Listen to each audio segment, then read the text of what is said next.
ظلمات الوهم وتكرمنا بنور الفهم وتوضح لنا ما أشكل حتى يفهم إنك أنت تعلم ولا أعلم إنك أنت علام الغيوب.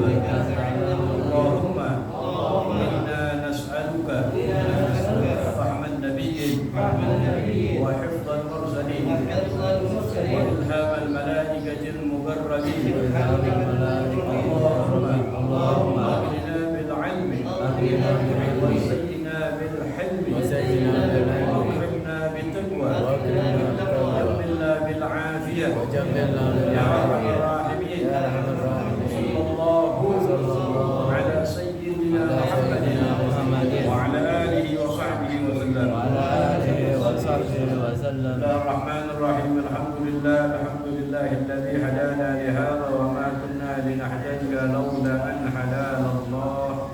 أشهد أن لا إله إلا الله وحده لا شريك له وأشهد أن سيدنا ونبينا محمدا عبده ورسوله لا نبي بعده. اللهم صل وسلم على سيدنا محمد الفاتح لما أغلق والخاتم لما سبق ناصر الحق بالحق والهادي إلى صراطك المستقيم وعلى آله وصحبه حق قدره ومقداره العظيم. أما بعد. الحمد لله segala puji bagi Allah Jalla Jalaluh wa ta'ala azamatuh yang senantiasa melimpahkan rahmat ni'mat kepada kita. Alhamdulillah. Kembali Allah menjumpakan kita dalam satu majlis yang mudah-mudahan diberkahi oleh Allah Subhanahu wa taala. Wa insyaallah pada malam hari ini kita akan berbicara membahas tentang bab al-udhiyah daripada kurban. InsyaAllah dengan 2 kali pertemuan minggu yang akan datang biiznillah dengan izin Allah. Kalau sekali pertemuan enggak cukup banyak. Al-aslu fil udhiyah, asal dasar di dalam berkurban, qauluhu ta'ala adalah firman Allah Subhanahu wa ta'ala dalam surah Al-Kautsar ayat 2. Wa qala ta'ala fasalli li rabbika wanhar. Ay salli salatal 'id wanhar al-udhiyah. Fasalli, maka salatlah engkau wahai Nabi. Yang dimaksud dengan salat dalam ayat ini, ahli tafsir mengatakan salat Idul Adha. Salat Idul Adha. Wanharil udhiyah, wanhar ay sembelihlah hewan kurban. Jadi dalam ayat tersebut anjuran Allah Subhanahu wa taala menyatakan fasalli li rabbika wanhar. Ay salli salatal 'id, salatlah salat Idul Adha, wanhar ay wanharil udhiyah, sembelihlah hewan kurban. Berkurban hukum bagi kita adalah sunnah muakkadah, sunnah yang sangat dikuatkan atau sunnah ain bagi setiap orang yang mampu untuk berkurban. Adapun berkurban bagi Nabi sallallahu alaihi wasallam hukumnya adalah wajib. Berkurban bagi Nabi khusus hukumnya adalah wajib. Dalam syariat kita ada beberapa hal yang Allah wajibkan khusus bagi Nabi, tapi sunnah bagi kita. Di antaranya berkurban. Kalau bagi Nabi hukumnya wajib. Wanhar ay wanharil udhiyah, memakai sigat fi'il amr. Sembelihlah engkau wahai Nabi al-udhiyah, hewan kurban. Ada juga perkara yang wajib bagi Nabi, sunnah bagi kita, di antaranya qiyamul lail, salat malam. Bagi kita hukumnya adalah sunnah, tapi bagi Nabi wajib. Wa minal laili fatahajjat bihi nafilatan lak asa an yab'atsaka rabbuka maqaman mahmuda. Bagi Nabi wajib, bagi kita sunnah. Dalam ayat di atas makna salat, ahli tafsir kebanyakan dari mereka memaknai salat Idul Adha. Wa salli ay salli salat Idul Adha. Sehingga ulama mengatakan salat Idul Adha secara afdaliyah lebih afdal daripada salat Idul Fitr. Idul Adha lebih afdal daripada Idul Fitr salatnya. Kenapa? Karena anjuran di dalamnya termaktub di dalam Al-Quran. Beda dengan takbirnya. Kalau takbir mutlak Idul Fitri itu lebih afdal daripada takbir mutlak Idul Adha. Jadi takbir terbagi dua. Ada takbir mursal, ada takbir mughayyad. Mursal dan mughayyad. Apa takbir mursal? Takbir mursal itu, mursal artinya terbebas, tidak terikat dengan sesuatu, tidak terikat dengan perbuatan, tidak terikat dengan waktu, kapanpun bebas. Dalam hal ini takbir, kapanpun dianjurkan untuk bertakbir. Itu takbir mursal. Kapan mulai masuknya takbir mursal? Pada Idul Adha dan Idul Fitri, yaitu mulai dari tenggelam matahari malam takbiran. Tenggelam matahari malam takbiran. Kalau Idul Adha, yaitu pas maghrib masuk 10 Dzulhijjah. Maghrib masuk, malam takbiran mulai takbir mursal. Sama kalau Idul Fitri 1 Syawal, malamnya itu malam takbiran. Disunahkan bagi kita takbir. Dikatakan mursal, enggak terikat dengan waktu, enggak terikat dengan sholat. Kapanpun disunahkan, dimanapun kita berada. Mau di masjid, mau di musholla, mau di rumah, mau di kantor, mau di pasar, mau di jalanan, berkendara, jalan kaki, sunnah untuk mengumandangkan takbir. Itu mursal, enggak terikat dengan sesuatu. Mulainya dari tenggelam matahari malam takbiran sampai kapan? Sampai imam takbiratul ihram salat Id. Sampai imam takbiratul ihram salat Id. Ini yang pertama, namanya takbir apa? Mursal. Yang kedua, ada yang namanya takbir mughayyad. Apa takbir mughayyad itu? Yataghayyad bis salawat. Takbirnya terikat, sunnah dikumandangkan setelah mengerjakan salat. Fardhan kanat aw naflan, baik salat wajib maupun salat sunnah. Adaan aw qadaan, salatnya yang adaan maupun qadaan. Walau salat janazah, sekalipun salat janazah. Jadi takbirnya sunnah dikumandangkan setelah mengerjakan salat. Itu hanya ada pada Idul Adha saja.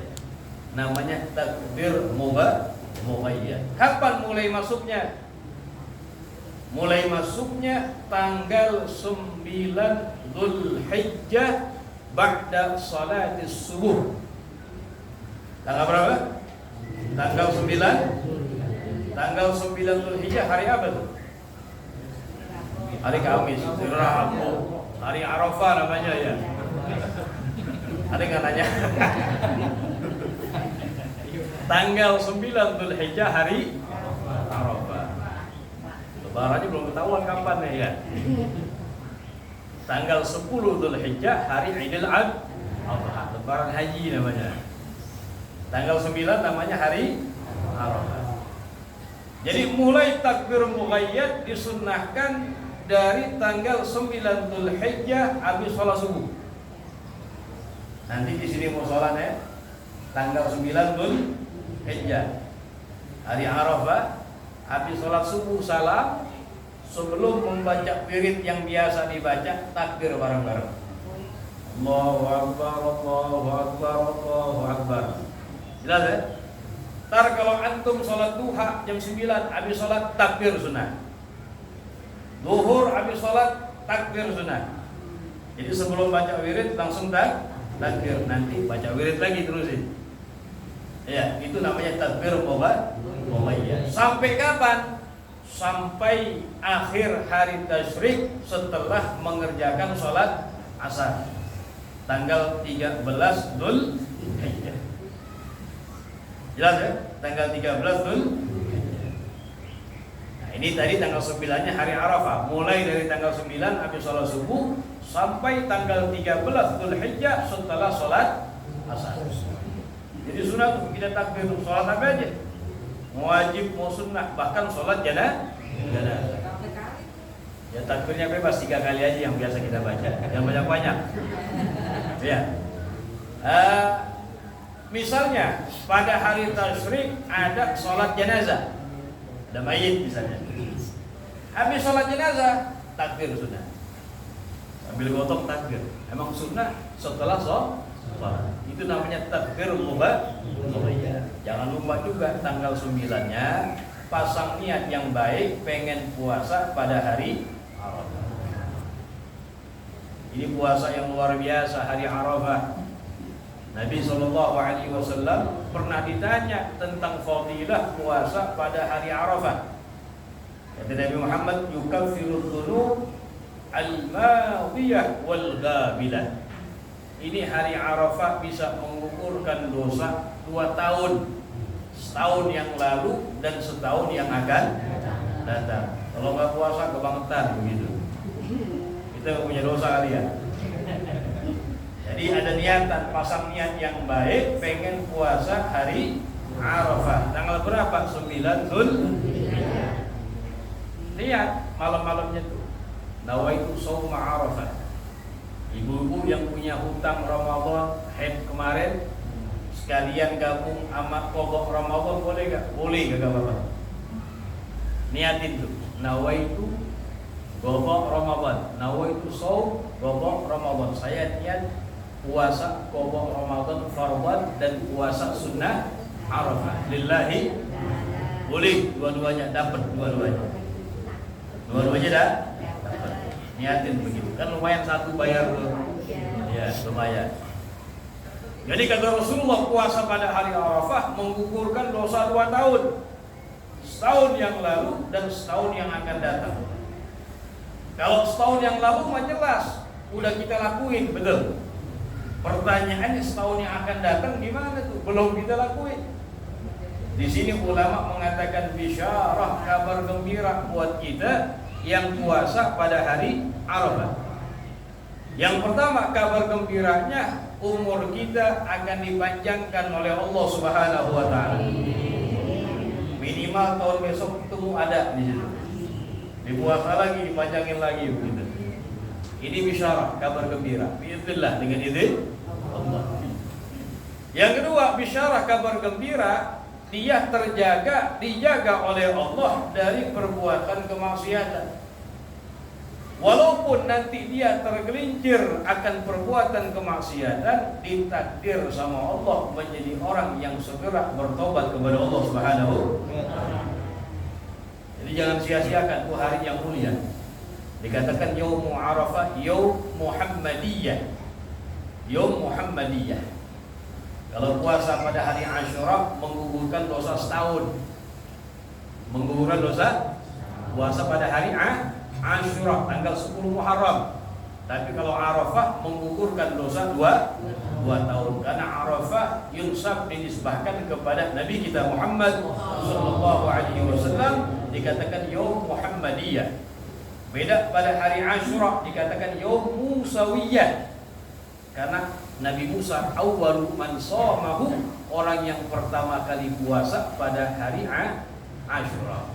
Ya, cuma gugurin setahun doang. Dan tidak diragukan Nabi kita Muhammad afdalu, lebih afdal daripada Nabi Musa alaihi salam. Itu. Kita kembali berkurban. Bagi yang ada kemampuan jangan ditunda-tunda. Keluarin, bakal diganti oleh Allah Subhanahu wa taala. Kurban yang dia kurbankan akan menjadi hijab, penghalang antara dia dengan api neraka Allah Subhanahu wa taala. Bagaimana Nabi kita Muhammad sallallahu alaihi wasallam, beliau bersabda, "Man dhaha tayyibatan biha nafsuh." Siapa orang yang berkorban lapang dadanya hatinya, senang dengan kurbannya, enggak terpaksa. Kagak terpaksa. Muhtasiban li udhiyatihi, ikhlas karena Allah dalam kurbannya. Kata Nabi, kanat lahu hijaban minan nar, maka ada kurbannya itu sebagai penghalang dia dari api neraka Allah Subhanahu wa taala. Dalam riwayat yang lain dikatakan li'annaha ta'ti yaumal qiyamah bi quruniha wa asy'ariha wa azlafiha. Nanti hewan yang kita kurbankan akan datang pada hari kiamat utuh, dengan tanduknya, dengan bulu-bulunya, dengan kuku-kukunya, bahkan akan menjadi kendaraan kita nanti pada hari kiamat. Amin. Korban dulu baru amin. Ya mudah-mudahan amin ya. Dan hati-hati, ada teguran dari Nabi Muhammad SAW. Yang punya duit, yang ada kemampuan tapi kagak mau berkorban. Nabi bilang apa? Man wajada sa'adan li ayyudhahiya falam yudhahi fala yahduranna musallana. Kata Nabi SAW, siapa orang yang punya keluasan, ya bahasa kita punya keluasan, punya duit dia begitulah, tapi enggak mau berkorban, punya keluasan mampu untuk berkorban tapi kagak mau berkorban. Kata Rasulullah, jangan dia deketin tempat sholat kami, kata Nabi. Teguran dari Nabi SAW, walaupun ini dimaknai oleh para ulama bukan berarti haram, karena berkorban ini asal hukumnya sunnah muakkadah. Artinya bimaknal karahah, yang mampu tapi kagak korban hukumnya adalah makruh. Bahkan Imam Syafi'i radhiyallahu taala anhu, beliau mengatakan, la urakhisu fi tarkil udhiyah liman qadara 'alaiha. Aku tidak izinkan orang yang mampu kurban tapi kagak mau kurban. Ulama bilang artinya apa? Maksud Imam Syafi'i bil karahah, makruh yang mampu tapi kagak mau berkorban. Jadi yang ada duit, yang mampu korban, ikhlas, senang hati, insyaallah diganti oleh Allah Subhanahu wa taala. Dalam hadis yang lain, Nabi sallallahu alaihi wasallam bersabda, "Ma 'amila ibnu Adam yauman nahar min 'amalin ahabba ila Allah min iraqatid dam." Kata Rasulullah, iraqatud dam, mengalirkan darah, artinya berkorban. Itu adalah amal yang paling disenangi oleh Allah Subhanahu wa taala yang dilakukan anak Adam pada hari raya Idul Adha. Jadi berkorban amal ibadah yang paling disenangi oleh Allah Subhanahu wa taala yang dilakukan oleh anak Adam pada hari raya Idul Adha, berkorban. Banyak sekali, banyak. Nah, bagi kita yang sudah ingin berkurban, ada keinginan, insyaallah besok kurban ya. Di sini ada anjuran juga. Apa? Yang pertama dikatakan yukrahu li muridit tadhiyah an nafsihi fi 'ashri Dzulhijjah walau yaumal jum'ah hatta yudhhiya ayyudila syai'an min sya'rihi au dhufrihi. Jadi orang yang pengen kurban, misal di antara kita ada yang pengen kurban. Ini mulai tanggal 1 Dzulhijjah jangan menghilangkan anggota badannya dulu. Jangan gunting rambut dulu, jangan gunting kuku dulu, meskipun itu hari Jumat dikatakan. Meskipun itu hari Jumat. Artinya apa? Bukan kalau dia gunting kuku haram, kagak. Cuma sunnahnya jangan. Kalau dia melakukan, ulama bilang makruh aja. Enggak sampai haram. Ya jangan. Ilahnya sebabnya kenapa? Hikmah syumulul maghfirah wal 'idki minan nar li jami'ihi. Agar mencakup pengampunan dari Allah, pembebasan dari api neraka kepada seluruh anggota tubuhnya dia. Yang udah copot kan saya. Jadi mulai tanggal 1 Dzulhijjah sampai kurbannya disembelih. Jangan tuh menghilangkan anggota tubuhnya. Hukumnya sunnah aja ya. Ya, enggak wajib. Jangan cukur rambut dulu, jangan gunting kuku dulu, ya, dan yang lain sebagainya. Jangan tuh di situ.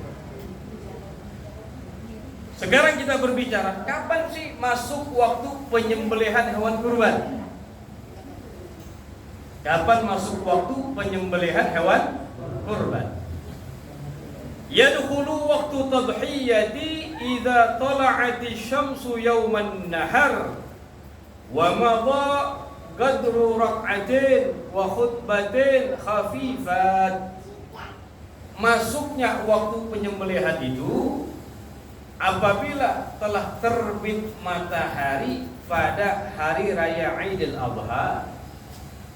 Dari terbit matahari ditambah gadar ukuran waktu sekedar orang mengerjakan 2 rakaat yang ringkas dan 2 khutbah yang ringkas.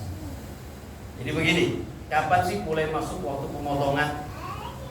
Jadi mulai masuknya pemotongan itu mulai tengnya bahasa kita, ya.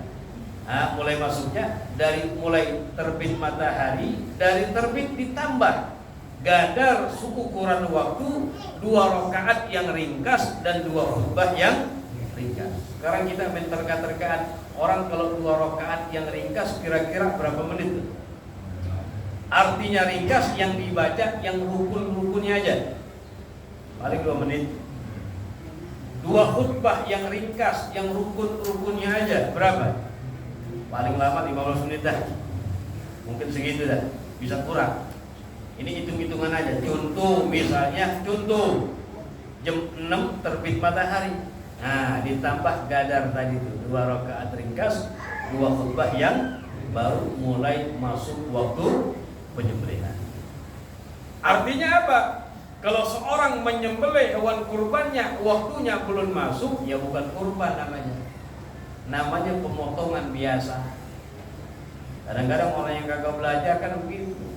Dia punya hewan kurban, malam takbir ada potongannya. Ada bininya potong sekarang, malam besok udah matang, enaknya baju. Bisa nggak begitu? Itu kelewatan kalau gitu ya.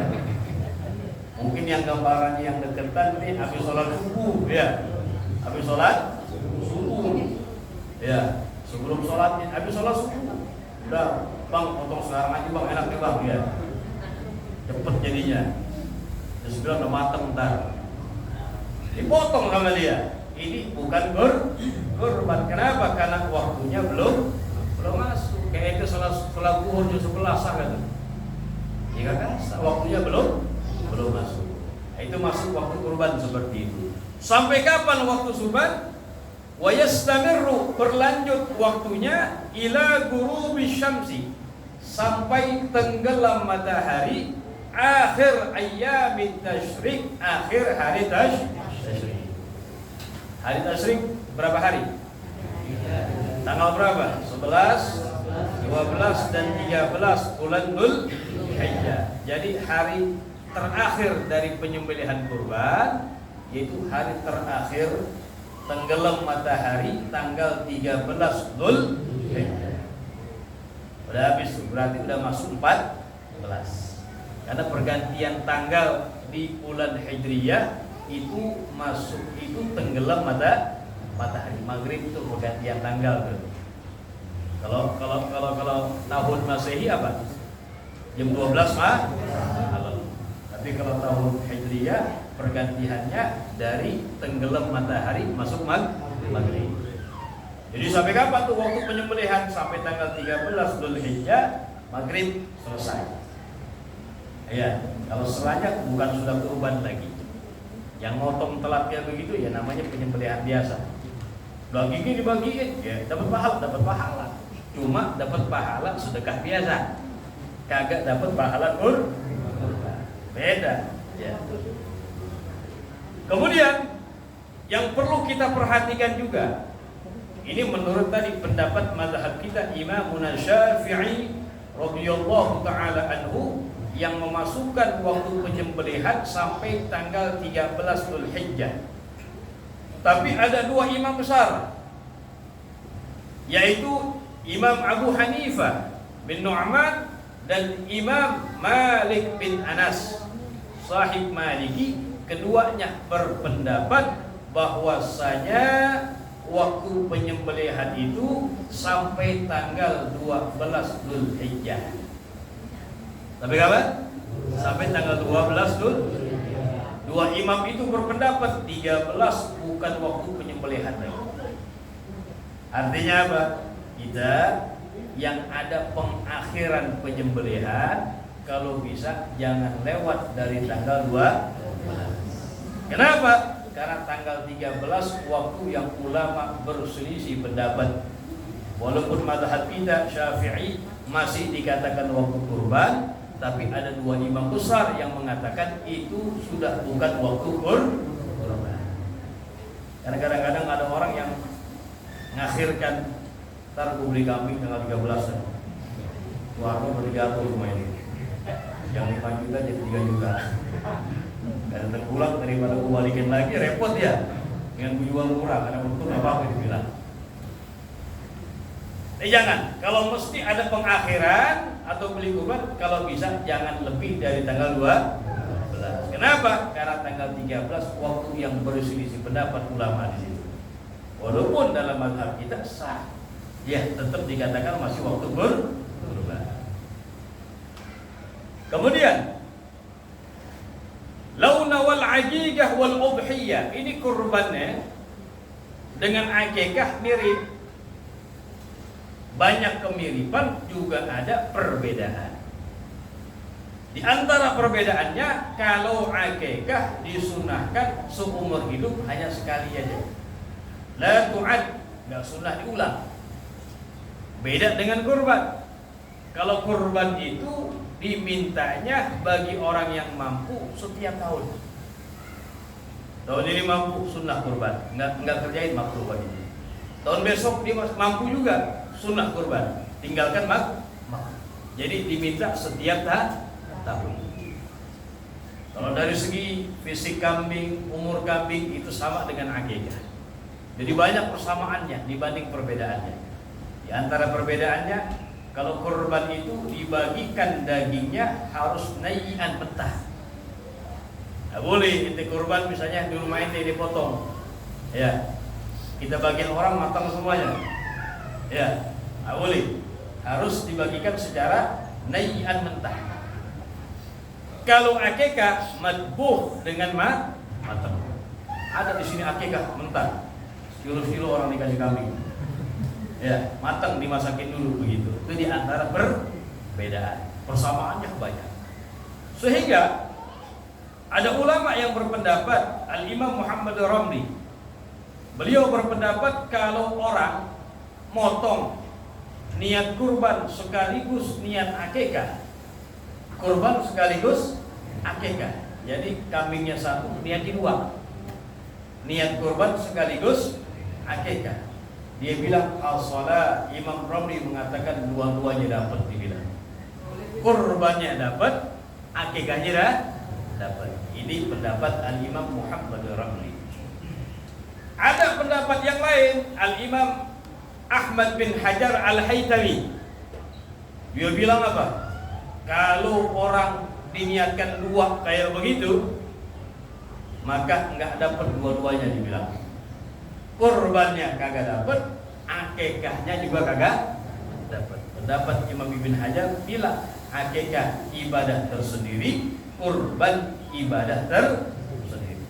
Kita hal yang begini menyikapi gimana? Kita ambil yang paling hati-hati. Artinya apa? Kita pisahin aja, akikahnya sendiri, kurbannya juga sendiri. Kalau ente mau gabungin gimana? Ya nggak apa-apa sih. Ada pendapat ulama besar, Imam Rafi. Cuma ada pendapat yang mengatakan kalau niat begitu kagak dapat duanya. Yang selamat gimana? Ya satu. Itu lebih selamat begitu. Ya. Kemudian kurban, secara maklum sudah kita ketahui bersama-sama bahwasanya 1 ekor kambing untuk 1 orang. Jelas ya? 1 ekor kambing buat 1 orang. Onta sama sapi untuk 7 orang. Nggak boleh kambing 1 buat 2 orang, lebih dari 1 nggak boleh. Ente sapi lebih dari 7 orang nggak boleh. Ini kan model-model zaman sekarang baru keluar nih ya. Nggak apa-apa 1 kambing buat berame-rame. Kan ada model begitu tuh. Dari zaman dulu yang kita tahu 1 kambing buat 1 orang. Kan ada medsos begitu ada tuh ya. Jadi repot dia begitu. 1 kambing buat 1 orang. Sapi sama onta buat 7. Yang boleh apa? Yang boleh menyertakan pahala buat mereka, itu nggak apa-apa. Ente korban kambing 1, ya buat saya korbannya. Cuma saya menyertakan pahala juga buat keluarga saya semuanya. Nah itu baru hukumnya Dalil yang mana kita baca?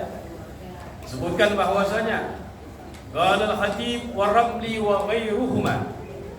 Ini 2 imam besar dalam mazhab Syafi'i.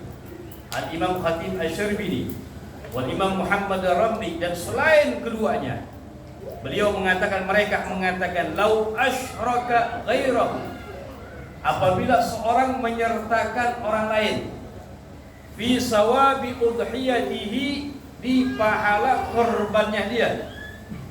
Ini saya punya kambing 1 nih buat saya tuh. Cuma saya menyertakan pahala buat orang lah, buat keluarga saya. Contohnya ka'an qala, dia mengatakan anni wa an fulan wa an ahli baiti. Ini pahalanya buat saya, buat fulan, buat keluarga saya semuanya. Cuma 1 kambing buat udhiyahnya korban saya, menyertakan pahala, hanya menyertakan pahala. Hukumnya jaza boleh, wa hasala thawab lil jami', semuanya dapat pahala. Jadi yang boleh begitu, bukan buat korban 1 rame-rame. Kambing buat 1 orang, yang boleh menyertakan pahala buat mereka. Ya korbannya 1 buat saya. Cuma diniatkan sama yang korbannya, sama saya yang korban, ya Allah nih pahala juga bagi buat saya sertakan buat keluarga saya semuanya. Nah begitu ya. Kemudian korban tadi kita udah bahas, hukumnya adalah sunnah muakkadah atau sunnah ain untuk setiap perorangan yang mampu. Karena al-mukhatab yang dituntut buat yang kurban siapa sih? Yang pertama yang dituntut buat kurban al-muslim, orang Islam. Al-baligh, yang sudah balik. Al-aqil, yang berakal. Al-mustati, yang mampu. Islam, balik, berakal, dan mampu. Pertanyaan kita, mampu itu apa sih? Ya, emang gampang sih. Ya, jawabannya punya duit doang ya. Enggak begitu juga. Ya. Al-mustati, yang dikatakan mustati, al-muradu bil mustati, yang dimaksud dengan mampu, man yaqdiru 'alaiha, orang yang mampu atas kurban, fadilatan an hajatihi wa hajati umunihi yaumal 'id wa ayyamit tasyrik. Jadi orang yang mampu berkurban, fadilah, dan lebih, masih ada lebih an hajatihi, untuk kebutuhan dirinya dia dan kebutuhan orang-orang yang menjadi tanggungan dia pada hari raya Id, Idul Adha dan 3 hari tasyrik. Berarti berapa hari itu? Hari raya sama hari tasyrik berapa hari? 2 hari. 4 hari. Hari tasyrik 3 hari. Hari raya sehari, jadi 4 hari.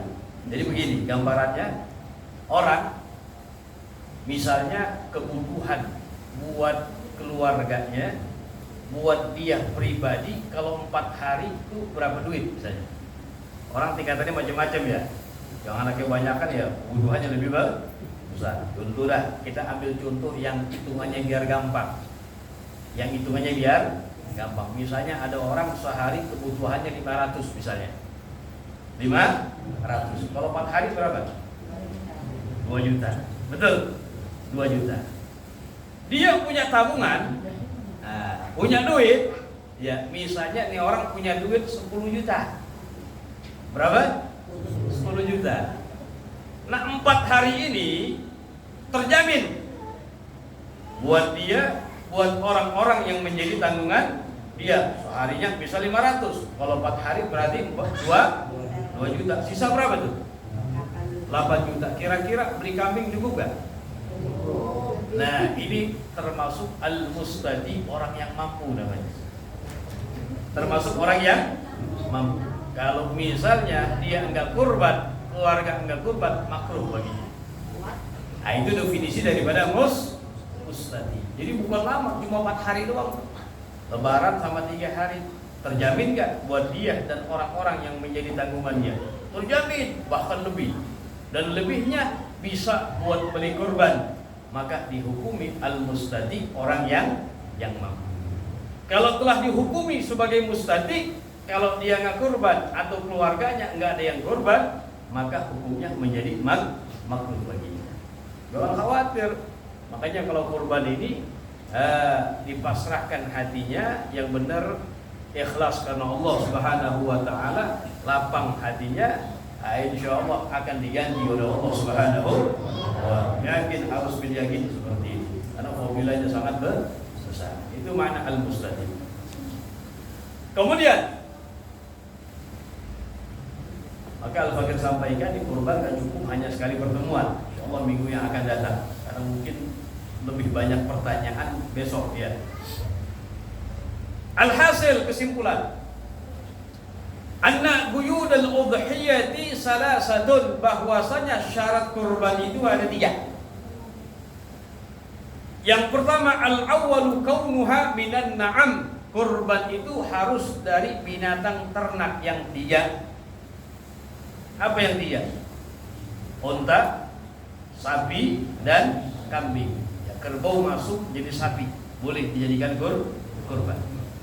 Ini binatang yang 3 disebutkan dalam Al-Quran min bahimatil an'am. Kalimatnya na'am. Na'am jamak daripada ni'mat.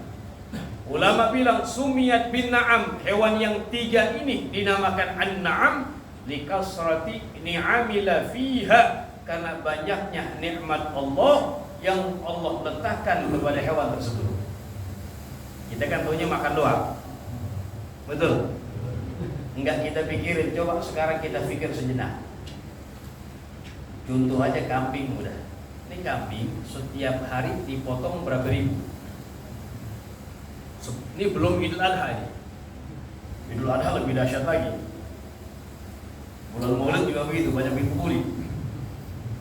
Tiap hari ini hari biasa dipotong, dicek-cek di di pasar-pasar. Kang sate banyak kan? Sate kambing ya. Minimal modal 5 kilo di situ ada.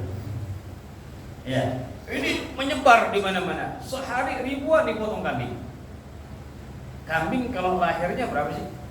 2. Paling banyak 2. 3 jarang. Kalau 4 masuk muri 4. Kambing lahir 4 masuk muri itu ya. Jarang. Hampir kagak ada, betul? Ya biasanya 2 sama 1 begitu. Lahirnya paling setahun sekali. Jarang setahun 2 kali ada. Ada tapi jarang sekali. Ya. Biasanya setahun Udah bagus banget sama sekali itu. Subur berarti dia. Ya. Ini tiap hari dipotong ribuan, ya ternyata nggak habis-habis. Yang kita saksikan kasat mata, kambing ini tempatnya terpencil di daerah pelosok aja. Paling orang yang miara kambing berapa? 20, 30, jarang 5.000, jarang ya. Ada tapi ya, jarang. Tiap hari dipotong ribuan. Ini kita ambil dari Jakarta doang, belum semuanya nih. Ternyata kambing nggak habis-habis. Nah, ini hewan yang tiga Allah letakkan nikmat begitu banyak. Makanya dinamakan an-na'am li kasrati ni'amila fiha, karena banyaknya nikmat Allah yang Allah letakkan kepada hewan tersebut. Jadi apa? Yang pertama syarat kurban harus binatang ternak yang tiga.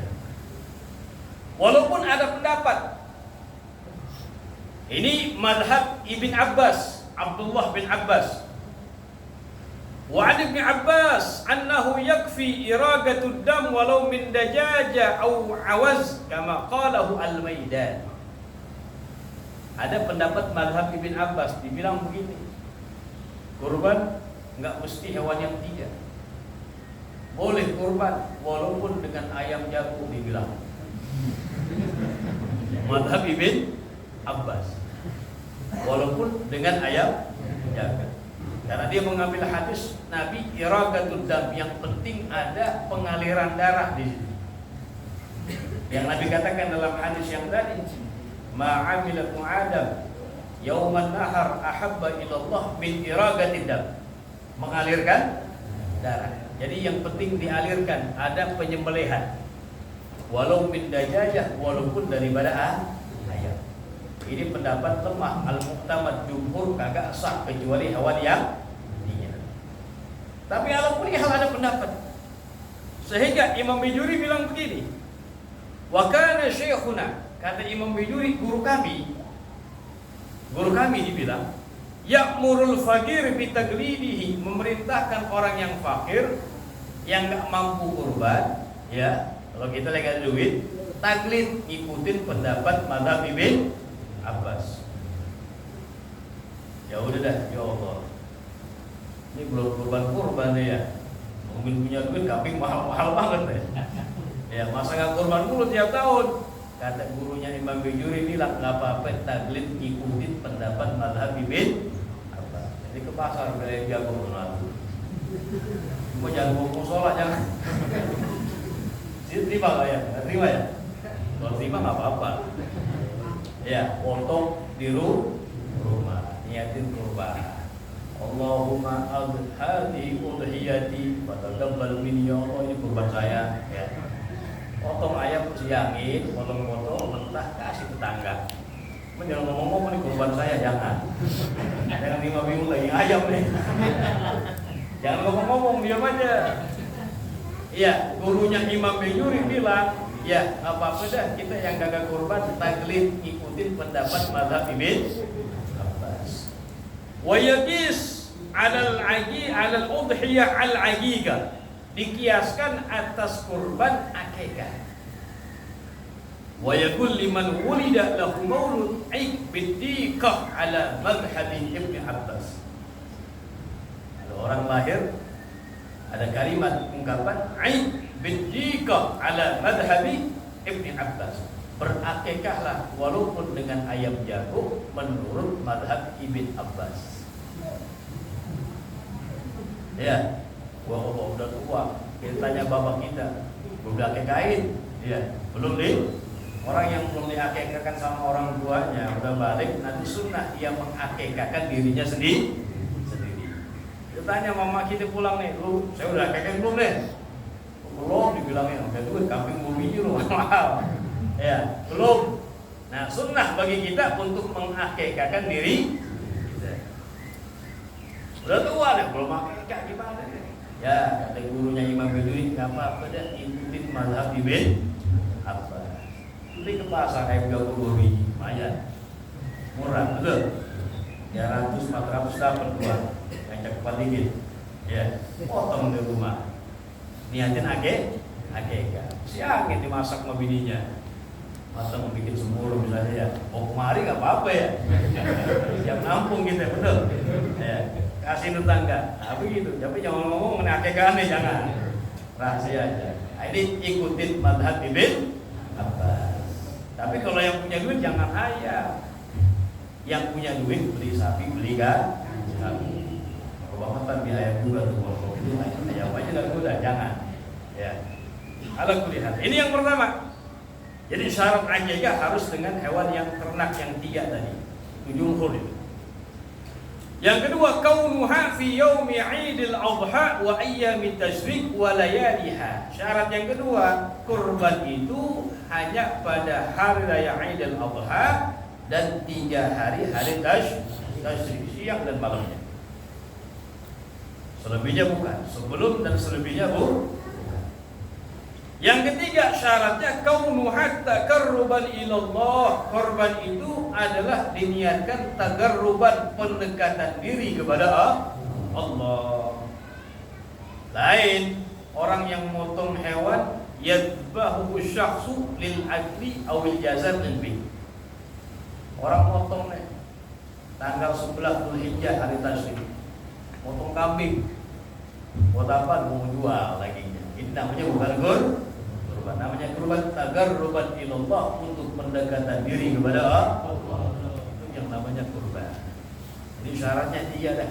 Yang pertama, kaunuha minan na'am, harus hewan ternak yang 3. Kemudian syarat yang kedua pada hari Idul Adha dan hari-hari tasyrik. Yang keempat, kurban itu tagarruban ilallah, diniatkan pendekatan diri kepada Allah, bukan niat mau jual, bukan niat memakan doang, tapi tagarruban ilallah subhanahu wa ta'ala. Wallahu a'lam bishawab. Insyaallah nanti pertemuan akan datang syarat-syarat daripada hewannya ya, syarat baik dari segi umur maupun dari segi fisik yang tidak sah dijadikan kurban, dan pembagian dan lain sebagainya, dan hukum-hukum menjual daripada daging kurban dan lain sebagainya, insyaallah pada minggu yang akan datang. Ya, Allahu a'lam bishawab. Sebelumnya pertanyaan dikit. Ya. Jadi kan Habib bilang kurban itu kan pendekatan diri kepada Allah gitu ya. Ya. Anda pernah baca di story Instagram, YouTube dan lain sebagainya, kurban itu rasa syukur kita kepada Allah. Nah, kebanyakan sekarang orang itu bilang kurban itu lebih afdol sapi, padahal kan di hadis itu kambing ya. Ya, sapi atau kambing gitu. Iya, pertanyaannya buat pedagang kambing atau sapi, dia itu lebih ngotot, bukan lebih ngotot sih ya, lebih ke orang-orang yang bilang lu sapi aja daripada kambing, padahal kan afdolnya itu kan kambing gitu. Ya. Jadi begini ya, nanti akan disebutkan insyaallah minggu akan datang. Dari segi afdaliyah memang sab'atu syah, 7 kambing lebih afdal daripada 1 sapi. Itu punya duit ya, beli 7 kambing atau sapi 1. Dari afdaliyah ya, min nahiyah afdaliyah likasrati iragatid dam.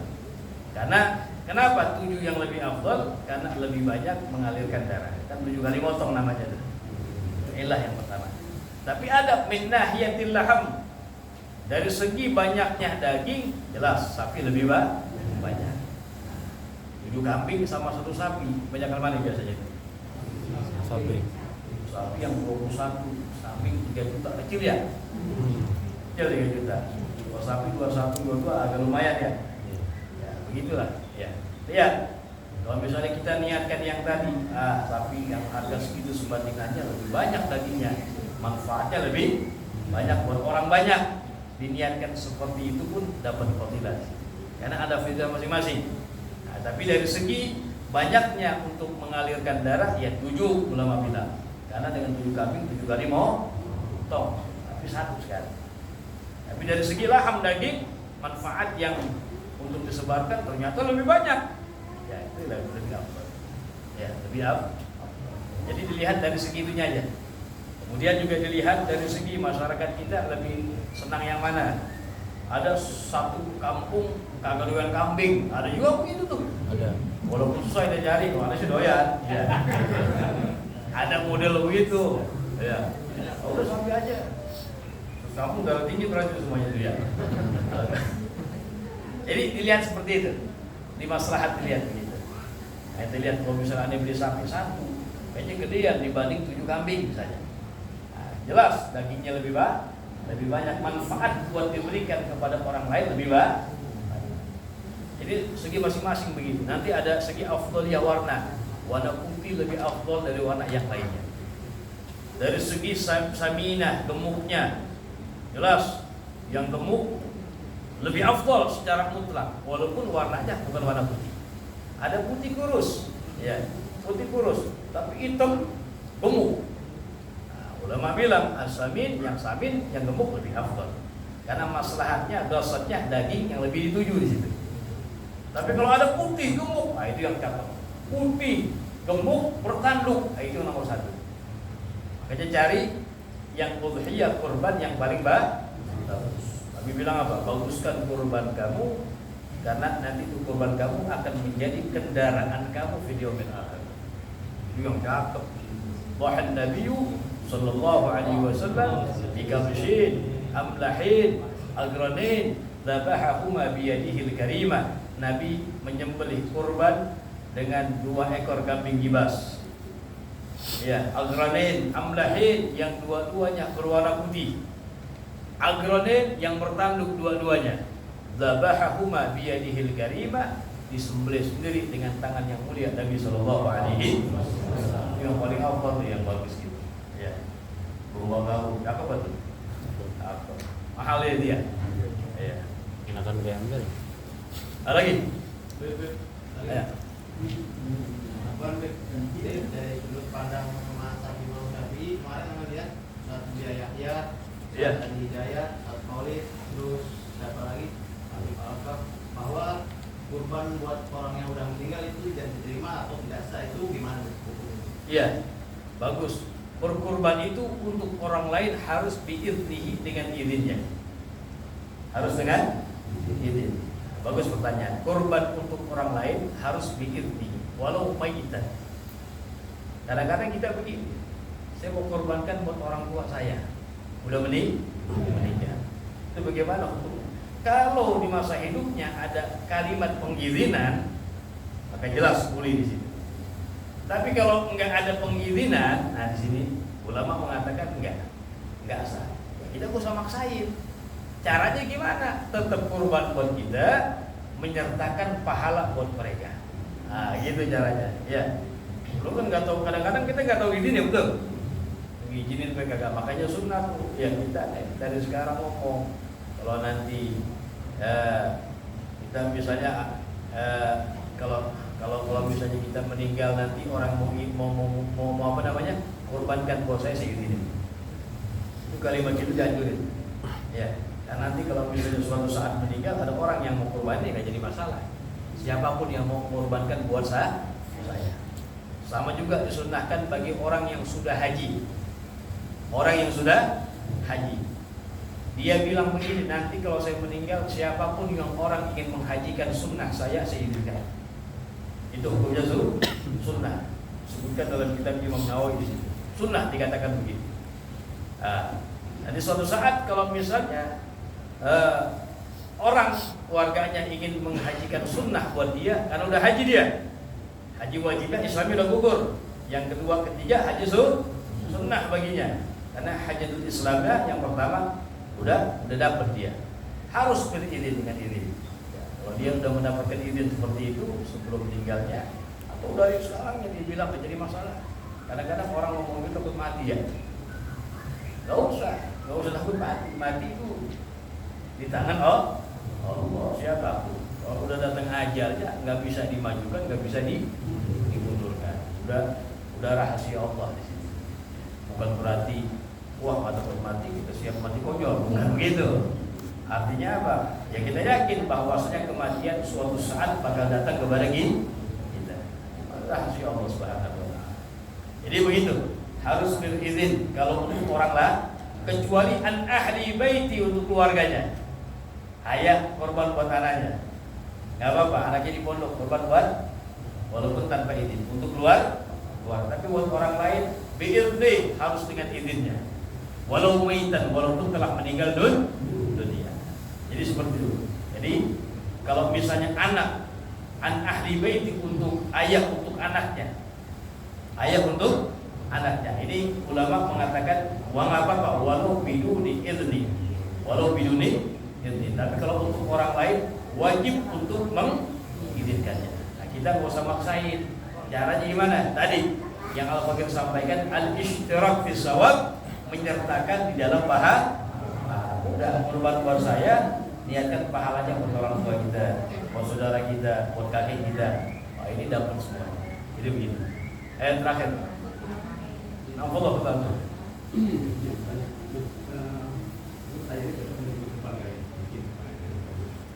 Masalah tempat penyembelihan. Gimana?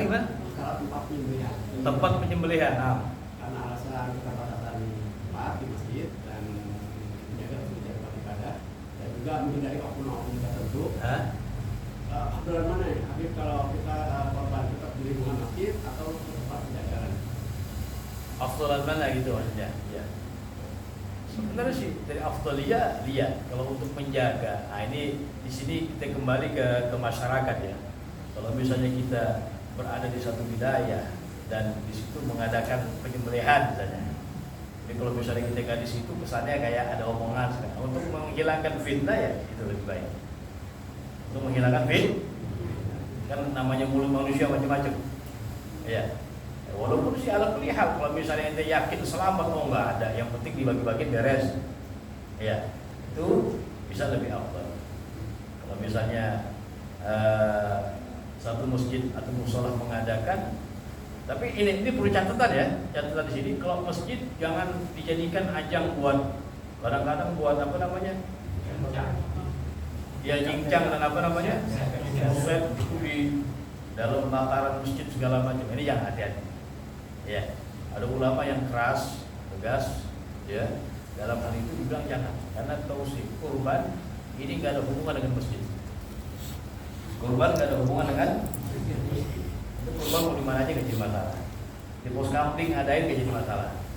Ya, cuma karena masjid di negara kita sudah menjadi ikon dalam artian tempat perkumpulan, tempat hal-hal ibadah, nah sudah dijadikan seperti itu.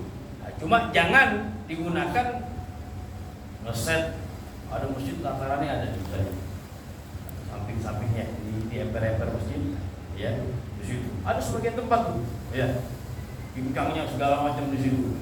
Ini tausir karena darah itu hukumnya najis. Namanya tausirul masajid, mengotori daripada masjid. Taltih bidam, mengotorkan dengan darah haram, dengan najis. Nggak bisa dikatakan udur. Ya di jalanan pakai nggak apa-apa. Dengan izin masyarakat banyak, sementara nggak jadi masalah. Ya. Nah, tadi kembali tuh, kalau misalnya saya nggak di situ, nggak di tempat itu segala macam akan menimbulkan kesan yang wah lu gimana lu di sini? Karena begitu ya. Kadang-kadang ada satu tempat gitu. Lu tinggal di sini, merubahnya tempat lain. Nah, ini lebih baik untuk menjaga perasaan dan enggak ada fitnah ya di tempat di mana kita berada. Tapi kalau niatnya antum, wah kalau dijagal lebih bagus, nanti dibungkus-bungkusin segala macam, tinggal bagi-bagi dong, nggak jadi masalah. Kalau aman dari fitnah, ini hanya sekedar daripada kemaslahatan yang kita ambil, gitu aja. Dikembalikan kepada masyarakat masing-masing, kita lihat. Karena masyarakat berbeda-beda. Ada yang model begitu ada, ya. Gimana ya tinggal sini kurban tempat lain dengan alasan tempatnya nggak cocok misalnya. Kan ada yang model begitu ya. Kalau khawatir fitnah terjadi seperti itu ya nggak apa-apa dah di masyarakat. Karena untuk menghindarkan fitnah. Wallahu a'lam bis-shawab. Sallallahu alaihi wasallam Muhammad nabiyil ummi wa ala alihi wa sahbihi wasallam. Walhamdulillahirabbil alamin. Tambahan sedikit. Di Hadramut Salah di Darif yang nggak ada kurban di masjid nggak ada. Tempat penjagalan semua. Kurban buat dia potong sesuai dagingnya mau pulang, dibungkusin bagi-bagi. Cuma kan kita bilang daerah kita begitu, masjid dijadikan sebagai, jadi nggak ada hubungan antara masjid dengan kurban. RT, pos kamling mau ngadain nggak jadi masalah, bebas. Cuma jangan ngadain, polisi ngadain, jangan bikin video lagi ntar, ya. Wallahu a'lam. Sallallahu ala sayyidina Muhammad nabiyil ummi wa ala alihi wa sahbihi wa sallam. Alhamdulillahi rabbil alamin. Ya rabbana a'tarafna bi annana darana